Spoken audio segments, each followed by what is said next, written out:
Hello, my name is Cassandra, and this is my video blog for what is my culture.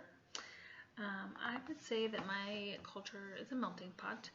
I have lived and experienced in many different areas and in ways of life that have all made a very lasting impression on me. I've been told that I am historically a blend of German, Danish, Dutch, and a hint of Italian. My grandpa often jokes that he's a Heinz 66, meaning a perfect mixture of everything. I've often been told that I have typical Dutch characteristics because I'm tall and have blonde hair and blue eyes, but I tend to lean more to the Italian aspects, as I often incorporate food in every aspect of my life. I love to eat and drink wine. Wine is also very symbolic of the Italian heritage, so it's perfect. Overall, I would consider my culture to be that of American country, or the more rural style of living. Born in Michigan, in a very rural area, each small town had its own special festival that represented its foundation and where it started. Greenville, there was the Danish festival. Holland had the Tulip Festival, and Cedar Springs had the Red Flannel Festival, and even little old Trufant had the Stump Festival, each making its own unique memories of wooden shoes, windmill cookies, apple skeevers, Danish flags, red pajamas, and stump fences. Symbolic material goods that have left a lasting impression from my childhood. In a small town where living off the land is a norm, pastoral and agrarian societies are the way of life.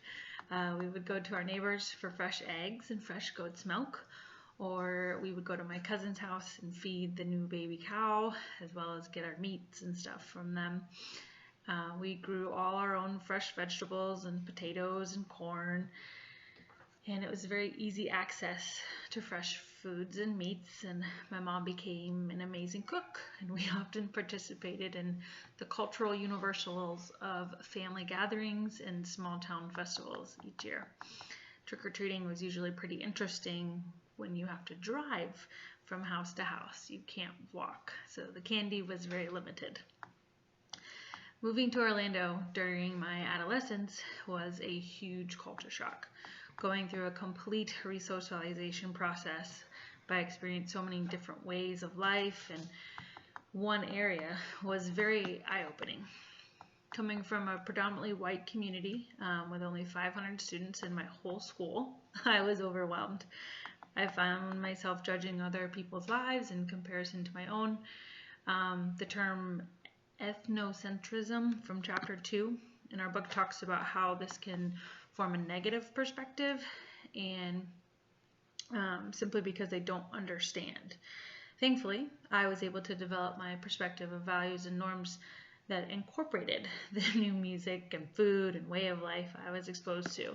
I remember going to my new friend's house for dinner and knowing that I had to be respectful and try what was served, even if it looked questionable.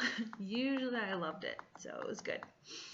I developed a new passion for experiencing different cultures and trying new things, and instilling that same passion in my children is very important to me today. Being homeschooled for a small portion and learning how to spell while hanging from the monkey bars in my backyard has created a foundation of learning through play that I continue to encourage in raising my daughter. I would put myself in the subculture of the crunchy mom. Natural childbirth, breastfeeding, cloth diapering, baby wearing, and co-sleeping are all norms in my life that may not always be socially accepted.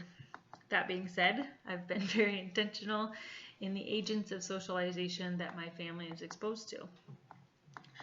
I want my children to be raised in an environment where they feel safe and free to be themselves, but also providing structure and responsibility. I'm surprised every day how much my 2.5-year-old understands about her surroundings and how much she absorbs, and experiencing all the different cultures that our city has to offer will help her respect and cherish all the works of life. So that's a little bit about me, and I'm excited to hear everyone else and their diverse cultures. Have a good night.